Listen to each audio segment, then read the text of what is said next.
धनीराम मित्तल एक ऐसा चर्चित नाम जिसे आपने शायद जरूर सुना होगा, क्योंकि इस शख्स को भारत का सबसे शातिर चोर माना जाता है। यह चोर धोखाधड़ी से 2 महीने तक जज की कुर्सी पर बैठकर फैसला सुनाता रहा। अब ऐसे शख्स को शातिर दिमाग चोर नहीं कहेंगे तो और क्या कहेंगे? तो आइए जानते हैं इस चोर के बारे में कई खास बातें। ऐसा कहा जाता है कि धनीराम मित्तल ने 25 साल की उम्र में ही चोरी को अपना पेशा बना लिया था। साल 1964 में पहली बार पुलिस ने उसे चोरी करते पकड़ा।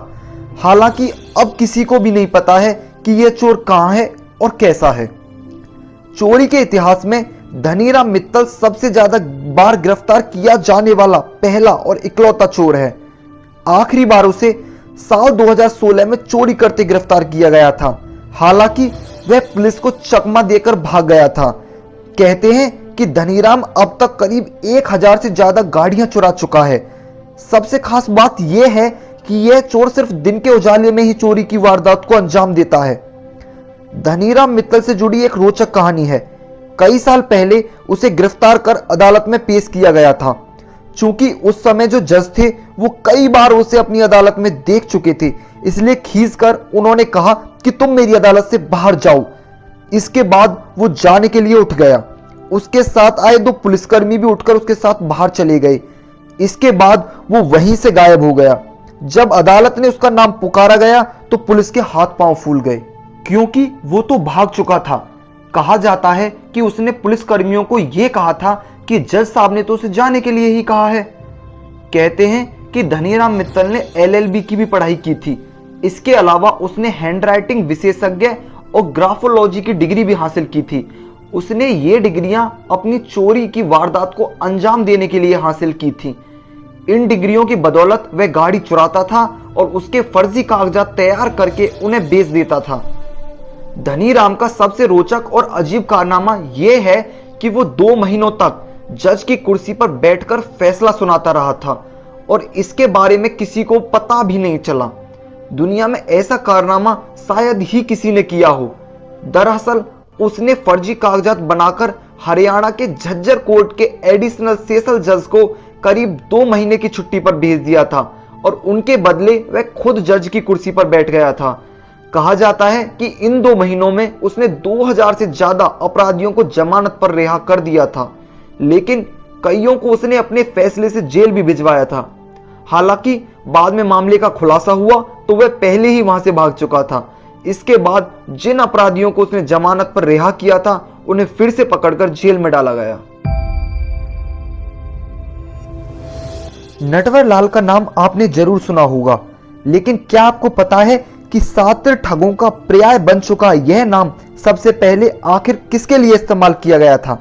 उस ठग का असली नाम था मिथिलेश कुमार श्रीवास्तव, जिसका जन्म बिहार के सीवान जिले में हुआ था। इनकी ठगी से टाटा, बिरला, अंबानी कोई भी ना बचा। उसने ताजमहल, लाल किला, राष्ट्रपति भवन और यहां तक कि संसद भवन को भी बेच डाला, वह भी एक बार नहीं बल्कि कई बार। मिथिलेश कुमार श्रीवास्तव का जन्म सन 1912 में बंगरा गांव में हुआ था, जो बिहार के सिवान जिले में पड़ता है। ठग बनने से पहले वो एक वकील था। नटवरलाल ने अपने जीवन काल में सैकड़ों लोगों से करोड़ों रुपए की ठगी की और उसके 50 से भी अधिक फर्जी नाम थे। वह प्रसिद्ध लोगों के फर्जी हस्ताक्षर करने में भी माहिर था। उसने बड़े बड़े उद्योगपतियों को चूना लगाया था, जिसमें टाटा, बिरला, अंबानी के नाम शामिल हैं। नटवरलाल ने नकली चेक और डिमांड ड्राफ्ट देकर कई दुकानदारों से लाखों रुपए ऐंठे। उस पर 100 से अधिक केस दर्ज हुए और उसके पीछे 8 राज्यों की पुलिस पड़ी थी।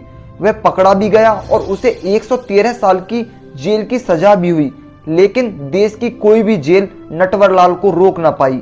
देश की अलग अलग जेलों से वह 8 बार बाहर निकलने में कामयाब हुआ। 1996 में जब वह आखिरी बार जेल से भागा तो उसकी उम्र 84 साल की थी और वह व्हील चेयर पर चलता था। उसने पुलिस की निगरानी में इलाज के लिए कानपुर जेल से नई दिल्ली के एम्स अस्पताल में लाया गया। 24 जून 1996 को नटवरलाल को आखिरी बार देखा गया और उसके बाद पुलिस उसे कभी पकड़ नहीं पाई। नटवरलाल का जीवन जिस तरह रहस्यमयी रहा, उसकी मृत्यु भी उसी तरह रहस्यमयी रही।